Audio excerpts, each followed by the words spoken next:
एक कस्बे में एक विधवा अंधी औरत रहती थी। उसका एक बेटा था जिसके पालन पोषण की सारी जिम्मेदारी उसके कंधों पर थी। वह अपने बेटे को पढ़ा लिखाकर एक बहुत बड़ा आदमी बनाना चाहती थी, इसलिए उसने उसका दाखिला कस्बे के सबसे अच्छे स्कूल में किया। वह दिन रात मेहनत करती ताकि बेटे की स्कूल की फीस दे सके। लड़के के स्कूल के बच्चे उसकी माँ के बारे में जानते थे। वे सब उसे अंधी का बेटा कहकर चिढ़ाते थे। लड़का इससे बहुत परेशान था। उसे अपनी माँ पर शर्म आने लगी थी। वह उसके साथ कहीं भी आने जाने से कतराने लगा था।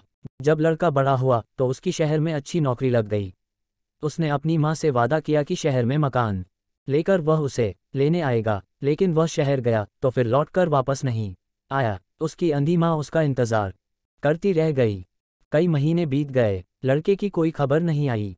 कई महीने बीत गए, लड़के की कोई खबर नहीं आई। अंधी एक दिन उससे नहीं रहा गया और वह बेटे से मिलने शहर पहुंच गई। पूछते पूछते वह बेटे के ऑफिस पहुंची। वहां सिक्योरिटी गार्ड ने उसे रोक दिया। अंधी औरत ने गार्ड को अपने बेटे का नाम बताया और बोली कि उससे जाकर कह दो कि गांव से कोई मिलने आया है। गार्ड ने जाकर उसके बेटे को बताया। बेटे ने ऑफिस की खिड़की से देखा तो उसे अपनी माँ गेट के बाहर खड़ी नजर आई। वह ऑफिस में सबके सामने अपनी माँ की वजह से शर्मिंदा नहीं होना चाहता था। उसने कहला दिया कि वह ऑफिस में नहीं है। अंधी औरत वहां से चली गई। शाम को वह लड़का ऑफिस से घर जाने के लिए निकला। रास्ते में एक जगह काफी भीड़ जमा थी। वह अपनी गाड़ी रोककर भीड़ के पास पहुंचा और तो बीच सड़क में अपनी मां को मारा पाया। उसके हाथ में एक चिट्ठी थी जिसमें लिखा था, बड़े दिन हो गए थे, तेरी कोई खबर नहीं मिली। चिंता हो रही थी, इसलिए तुझसे मिलने चली आई। तू तो अब बड़ा आदमी बन गया है। तुझसे मिलना अब शायद मुझ गरीब की किस्मत में नहीं, लेकिन मैं बहुत खुश हूं तेरे लिए। तूने अपना ही नहीं मेरा सपना भी पूरा किया।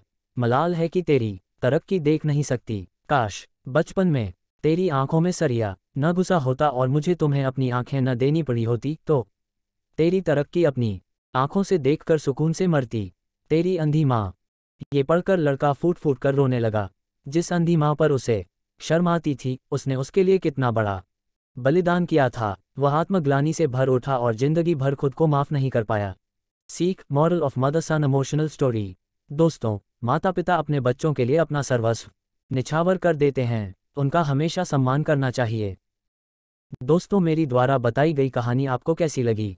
आप हमें कमेंट करके जरूर बताएं। और मेरे YouTube channel the people life को सब्सक्राइब, कमेंट्स और लाइक शेयर थम्स अप का चिन्ह बेल जरूर करें। आपका दिन शुभ हो। धन्यवाद। Thanks for watching the people live. Channel को सपोर्ट करें और हमें बहुत सारा प्यार दें।